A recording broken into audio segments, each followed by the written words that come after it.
Okay, then I guess we'll go ahead and move on to our main speaker. Mr. James, Mr. Stone James, if you would be so kind as to introduce yourself, please.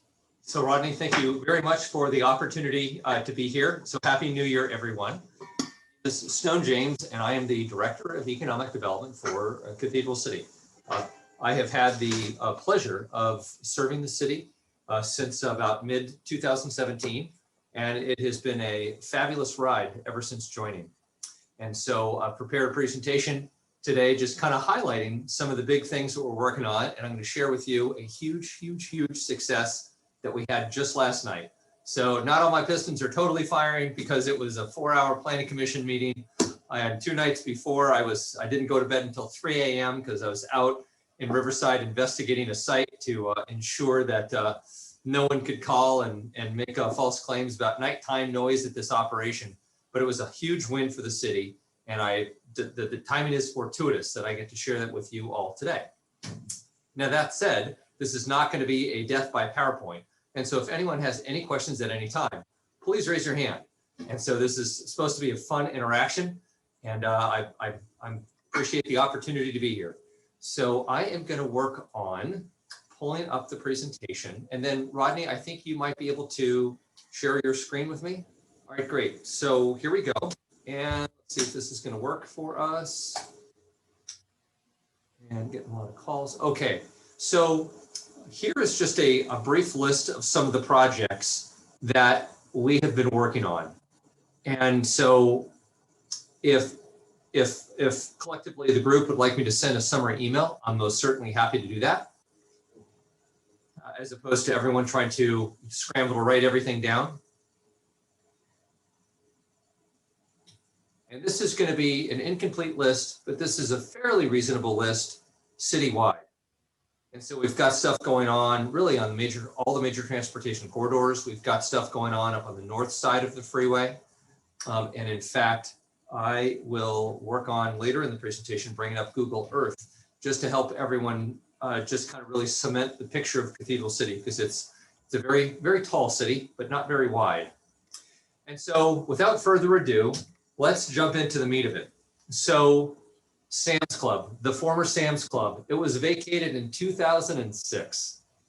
So this property has been vacant 16 years, or thereabouts, 16 years. And really most everything of value, as you can tell by some of the chain link fence here, most everything of value has been stolen. And so this has been a site of, see if you can see this here, I'll move my all of my pictures of you out of the way. So this has been the site of 810 police calls for service since 1999. There have been hundreds of attempts to fill the space over the 16 years.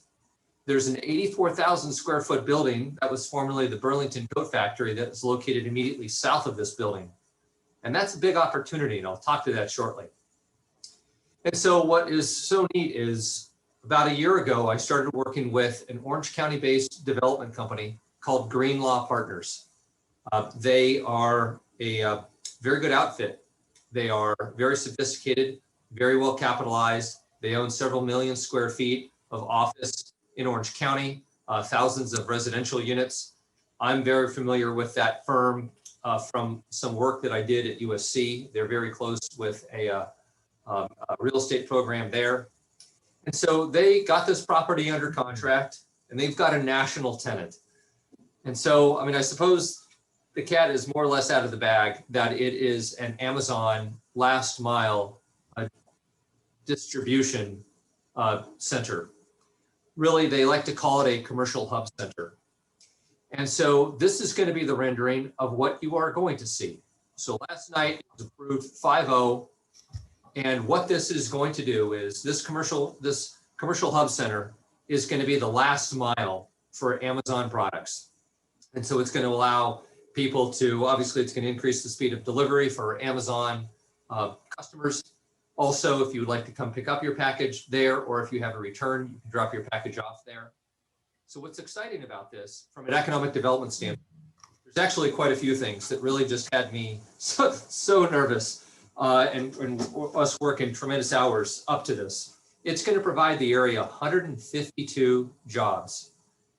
And that's huge. The minimum wage for someone with zero experience, potentially just someone out of school, is going to be $15 an hour. However, all jobs, 152 jobs, it's going to have a total economic impact. If you take a look at the salary and the benefits, of about $7.7 million a year. What I did not do was I did not do the theoretical trickle down effect of how that revenue would be spent and then respent in the community. So this is just a conservative estimate with the absolute lowest person starting at $15 an hour and then going up, what the total salary revenue that we can expect from this one operation. And what's great about this is the fact that that 15 is just the starting salary, it goes up. So this is one of those things that in the economic development world, and in, of course, your expertise, we would refer to as the traded sector, where, well, technically the products aren't necessarily being produced here and sold. So if you have like a dry cleaners, that's a non-traded sector, or a restaurant. The dry cleaners, someone from Los Angeles or Minnesota is not going to send their clothes in for that dry cleaning, right? So that dry cleaning is a business for the community, and it's only going to serve the community. But when you have a business like Esri in Redlands, or Microsoft in Bellevue, or in Redmond, Washington, so they produce a product, but they sell it outside of their market. So that is the traded sector. And so from an economic development world, it's absolutely mission critical for us as a valley to attract to the traded sector. That's going to provide that employment stability. That's going to provide the year-round stability and help pull us away from the fatal flaws of a seasonal economy. So anyway, so here are some of the benefits of that. Let's move into our downtown arts and entertainment district. This is something that as a city we're really excited about.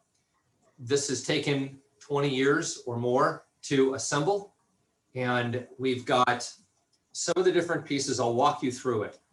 So we've got, of course, the casino. That's going to be the next slide. It's actually a picture I'll show you here.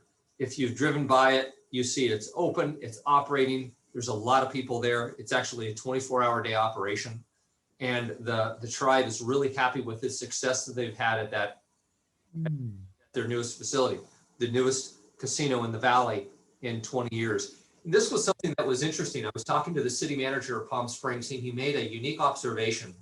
There are only 2 places in California that have a casino in a downtown. If someone knows of a third, please tell me. But right now it's only Palm Springs, Cathedral City. And so as a city, we're very excited about the momentum. In talking with the casino, they said that they send out flyers, physical paper mailers, to 90,000 people a month that are on their "we're interested in getting information" list. I had no idea there was that large of a draw.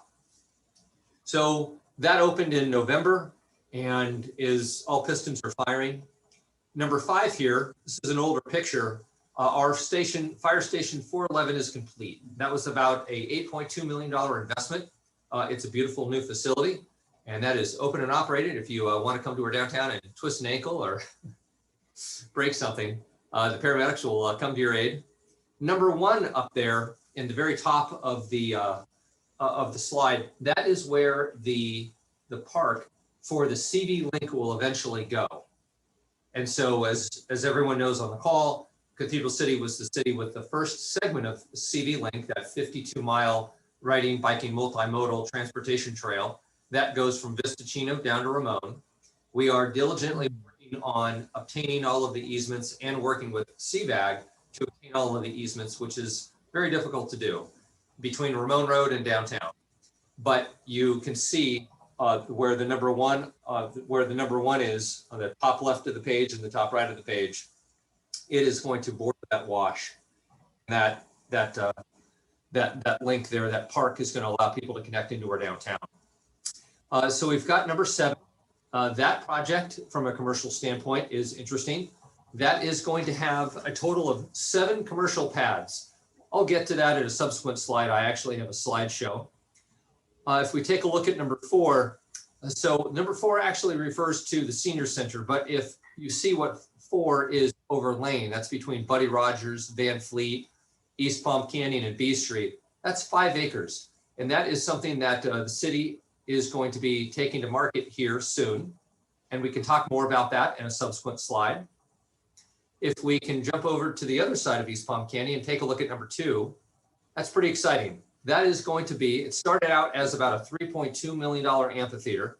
It is now about a $6 million amphitheater. And that's because we discovered different opportunities to improve it, to make it more useful, to attract bigger events, and the city council supported that. So that was not a function of cost overruns or mismanagement. That was just an idea of, hey, we've got this. Okay, how can we make it a little bit better? And we've had this incremental approach. So now this amphitheater is ready to go as soon as the restrictions get lifted. And then, of course, everyone knows we've got the CV Rep Theater. That's a 208 seat theater right in the downtown. And we are working on attracting a brewery to the old Bonta space. And so that's going to really help ignite our downtown. So the casino, this is what it looks like. This is the best aerial photograph that I was able to find mid-construction. Everything's together. Certainly some tall walls, and so one could argue a little bit of architectural harshness along the sides, but on the inside it is quite impressive. And again, it's going to be quite the draw for downtown. And then you see in the just north of the building, you see the large roof and the white building. That is the fire station, and that is also now completely complete. So there's the amphitheater on one of our spectacular sunset evenings. This is taken from the parking structure. So what's neat is that we're not going to have the stereotypical parking problem. We have a 3-story parking structure, and we have hundreds of parking stalls in that. And so that will more than be able to accommodate the any of the events that we have here. And one of the other neat things is that we've got this design, so this large concrete pad, this is extra thick in order to be able to handle food trucks. And I believe we can stack food trucks, and we've also got hookups for those food trucks. So as you're talking to tenants, if they want to be in an area that is growing and that's going to be attracting a lot of people, we are equipping the downtown to do that. So I talked earlier about 13.5 acres and a mixed-use development that is just south of the casino. So if I can orientate everyone, here is Date Palm Drive. Of course, that's East Palm Canyon and Allen Street. So Date Palm, between Allen and Date Palm, that used to be the old Carl's Jr. So the 13.5 is this entire section here. So there is a company out of Orange County called Fountainhead Development. Fountainhead Development, the name probably may sound familiar to you because they are doing the 18 acres that is located at Monterey, Dinah Shore, and Interstate 10. And so I think that's probably an 18 or a 21 pad development. So they're going to be doing 7 pads here, 4 of which are spoken for. So they have a national coffee chain, which we're all familiar with here. We have got a national burrito that we're all familiar with. So I'm not trying to play coy. I just don't know if I have authorization to say the names. So here we've got a Mexican food chain in building 3. In building 4, we have got something that is akin to a Denny's restaurant, but it's more of a local, more of a local brand. So that's going to be positive. And this is going to be a fuel station and convenience store. So pads 6, buildings 6 and building 7, they have not found a tenant yet. And then building 2 is going to be inline retail. So they're going to go vertical with building 1, 3, 4, and then 5. And then they're looking for tenants for building 2 and buildings 6 and 7. The balance of this is going to be higher end residential. If the Gonzalez project called the District East is any indication of the success that is going to be had here, District East was selling homes that were on maybe 4,500 square foot lots, and those house prices got up into the low sevens. I know one of the model homes, I think actually sold for $850. Don't quote me on that, but I know that they had been selling some homes in the 700,000 range, and that's behind a Target. So my guess is if you can get 700,000 for a home behind a Target, you can do something a lot higher or a lot better if you're across from, you know, performing arts theater, movie theater, fantastic restaurants, a casino. So we will see. A lot of work has gone into that, and this is a rapidly evolving project. We hope that this is going to be entitled here in the coming 9 months. So here's an opportunity. So here is another kind of an oblique angle of our downtown. I just got done talking about property number 4. And by the way, the goal of this is to inform, not become a powerful sleep aid. So does anyone have any questions? Am I doing okay so far? Okay, all right, perfect. I'll keep rolling. And so, okay, so orient, right? So City Hall, there's the amphitheater, and then here's this 5-acre site. And so it is truly 5 acres. It is now fully owned by the city. There used to be some curious ownership there. This is actually where the word S and I of the word site, that is where the Mary Pickford Drive-In movie theater is. Oh. And so that is a project that really is, the city is open to some creative uses. I am not really interested, I think as a city, we want to, we don't want to have too much supply coming online at the same time. And so I think on parcel 4, on the balance of parcel 4, really having that as single family detached, that's an appropriate use over there. On this site, I think an attached product or multifamily product would be good. Certainly it would be appropriate to have retail along the frontage. So could there be some sort of combination? One of the things that I was trying to help the developer, previous developer who was under contract, who ended up not being able to, it's a long story. So one of the things that we had done was put our heads together and came up with the idea of build an apartment complex, but entitle it as a hotel, so that you have the ability to rent it for 12 months or 6 months or 6 days or 6 weeks or 1 day. And so really have that, generate that TOT for the city, so we could have short-term vacation rentals there. So if anyone in this call is working with apartment developers, that's just something to just to keep in mind. Let's see, so we've got that, and let's move on to the next one. So Shot & Cook Desert Lexus, this is a site that you may be familiar with. This has been vacant. This is next to the VW dealership. And this is about a $22 million, $23 million investment by Shot & Kirk Desert Lexus. And so that was open and operational by the 4th quarter of last year. And all reports tell me that things are going very well over there. So that really helps further support and enhance the brand of the Cathedral City business cluster, the automotive business cluster. So something else that I think has been an absolute huge success for the city is the College of the Desert. So here, just to orientate yourself, here's Perez Road in East Palm Canyon, right? Here's the VW dealership, here's the Subaru dealership, and obviously Lexus. But College of the Desert, I had facilitated their purchase of 2 parcels of land that had previously been approved for a cannabis operation. They bought this, and they are going to locate a small campus there that is going to be their automotive technology and advanced transportation logistics center. And so I thought, oh, hey, you know, working on cars right in the auto center, highly complimentary. Their students can walk to our dealerships, and that really helps on just so many levels. But what I didn't appreciate was I didn't appreciate the technical nature of their advanced transportation logistics. And that was something that really impressed me with what COD has planned. So that is going to be a fantastic amenity for not only our business cluster in the city, but also the valley. And so it's not every kid who grows up in the Coachella Valley is going to go to a 4-year college or a master's or a doctorate degree or whatever. And there are some that this could be the perfect calling for. So this is going to help us retain and educate and provide upward mobility for our youth who don't want to go the college route, full-fledged college route. So in terms of just small developments that the city has been picking up, we've really seen an uptick in our development really across the board, whether it be commercial or residential.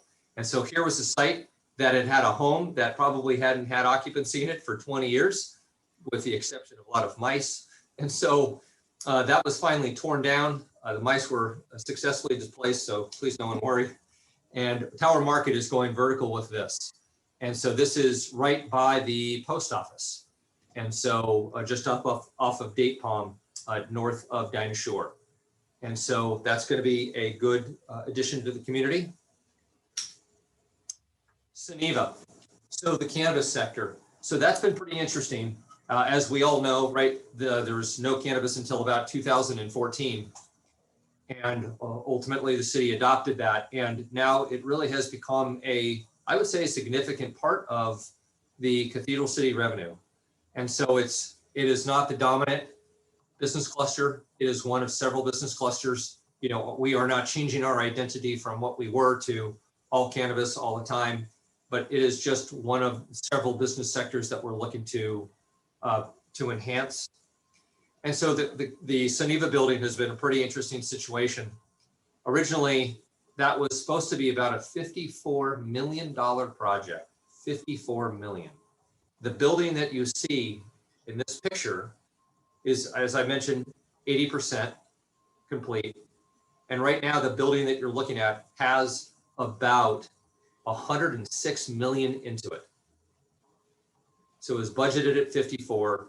It has 106 into it, and there's still probably 20 million away. We anticipate the ownership to kind of figure out what they need to figure out, and we hope to see operations within this building this year. That is going to be a significant driver of tax revenue for the city. And as you know, the more tax revenue the city comes in, the better services we provide, the more roads we can maintain, and the better our city will look. So in terms of other infrastructure, one of the things that our engineering department has been very effective at doing is obtaining grants. So we know that we recently completed the Date Palm Bridge. And so that was a big success. And we definitely needed it with the big rains. And then of course, the Valentine's Day flood and the fact that this was closed and 50% of the road was washed away. This is fully under construction. If you've not driven through Cathedral Canyon, I would completely encourage you to do it. It's fascinating to watch this bridge, the extent of it be completed. And with how they have you weave through it, you really get to see the bowels of how they do this. We anticipate that to be done in 2022. That is $24 million, and that is on schedule. And we believe it'll remain on schedule.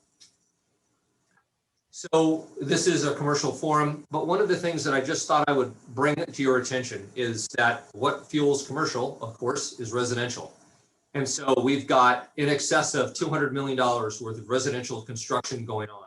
And in fact, I just requested an analysis of the new home building permits that have been issued valley-wide. Based on a call that I had this morning with actually a couple of people, Cathedral City is either number 1 or number 2 with the greatest number of residential construction permits being pulled in 2020. And so in fact, our numbers in 2020 were higher than several years of building permits added together since the market crash of 2008. So I think the 200 million, quite candidly, is actually quite light, because D.R. Horton, based on my estimates, and that used to be my previous life, was in that residential development world. That project that they've got up on the north side of our city is in excess of $100 million project. That was 330 about finished lots. And so we've got really kind of a diverse array, and the house prices. This is something that really caught my attention, UCC, and that's GHA Communities Cathedral City 25. So that was an infill project. It was located just north of the old Walmart building, which, as everyone knows, is north of Ramon Road, south of Sonic. They sold their houses there for the mid $500,000. So that tells you about the buying power of the people who are purchasing those homes and moving in there.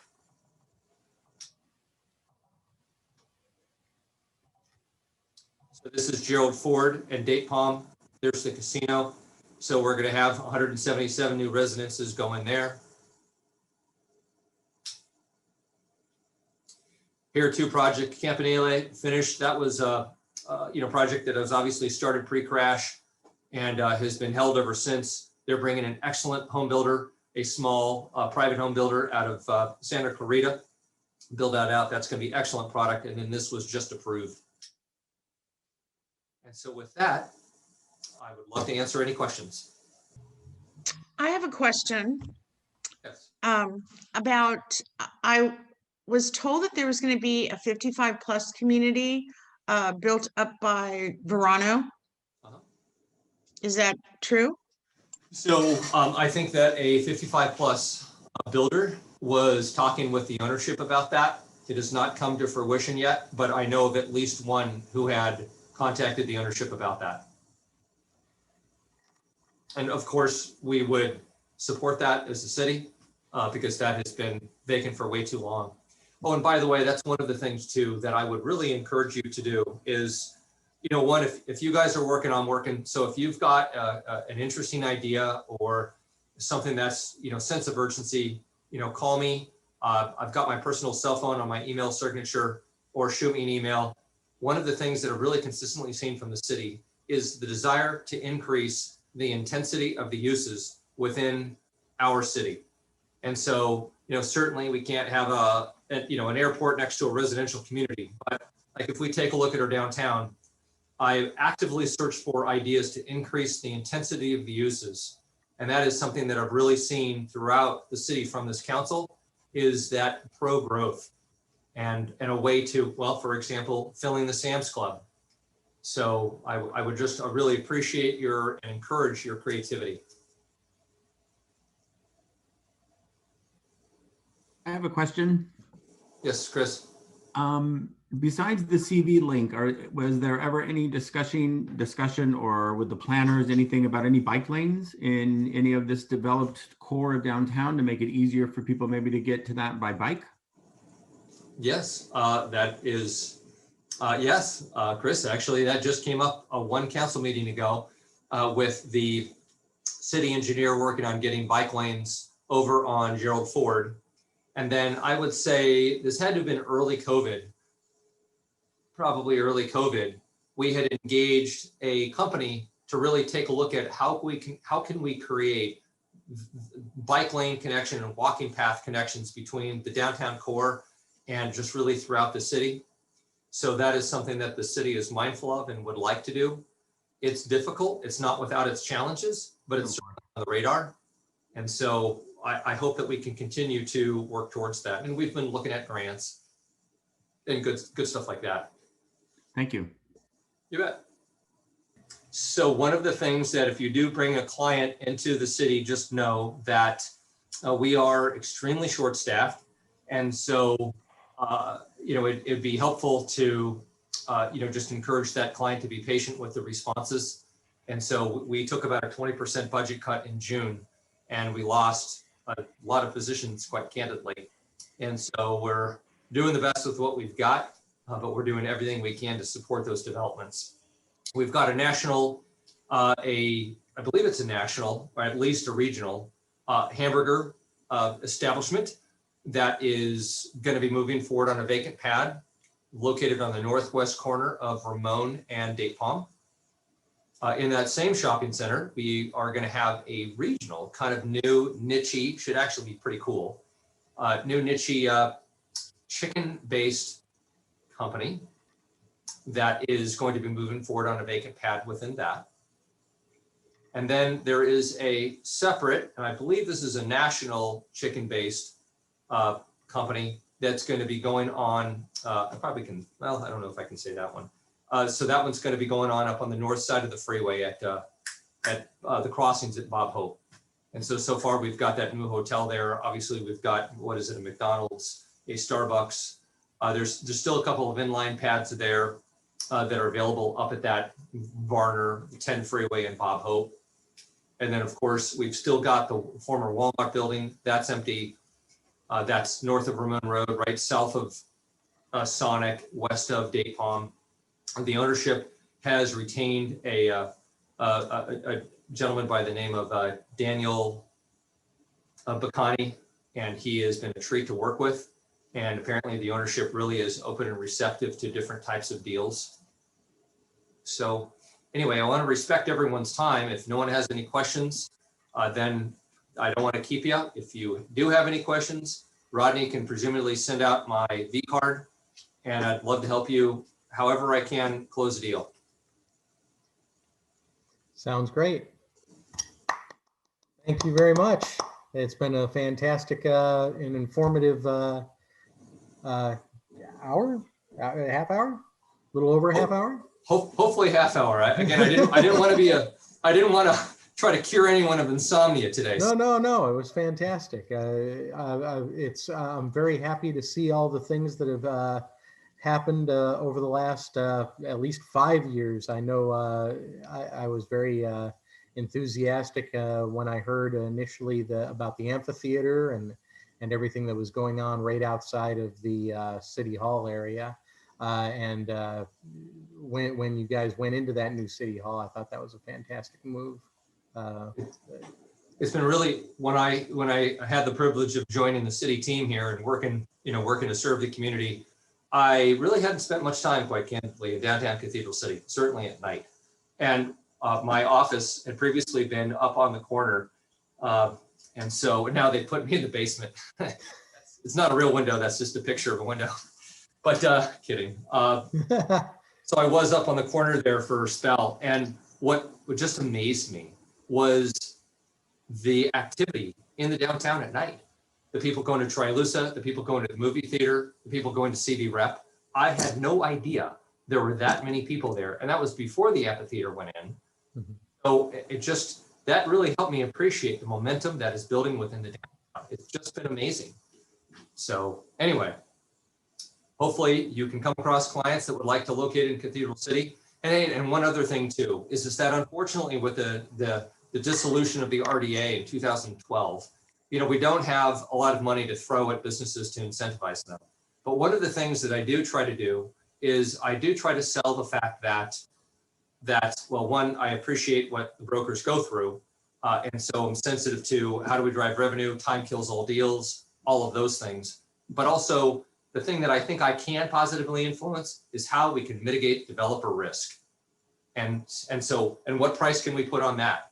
And when I say, how do we mitigate that developer risk is I try to really endeavor to be always accessible and to get back to you with a meaningful response. And then I also fact check it.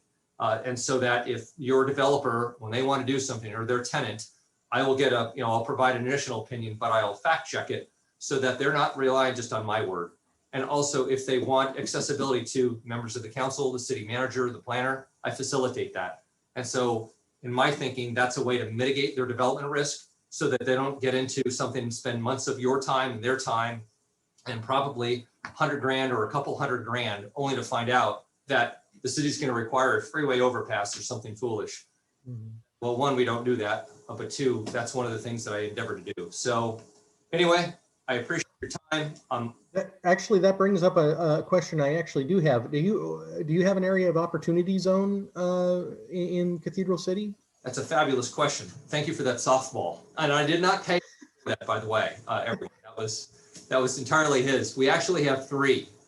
And so we have substantially our downtown from more or less Perez Road south, maybe somewhere around there south.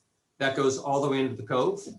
And then our second portion is really right in the middle of our city, west of Date Palm. And then the third section is up by Dream Homes.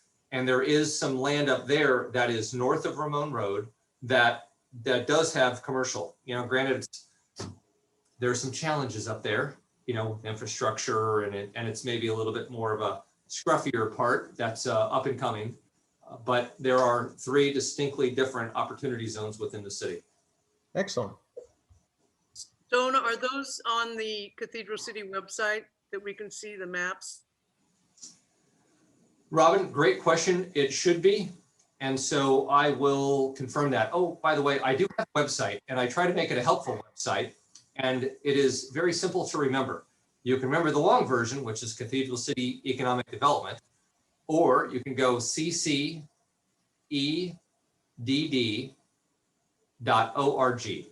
So ccedd.org.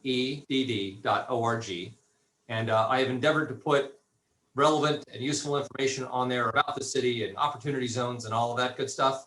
So that can hopefully be a resource to help you navigate the myriad of municipal codes and everything else that we have to swim through working on local government.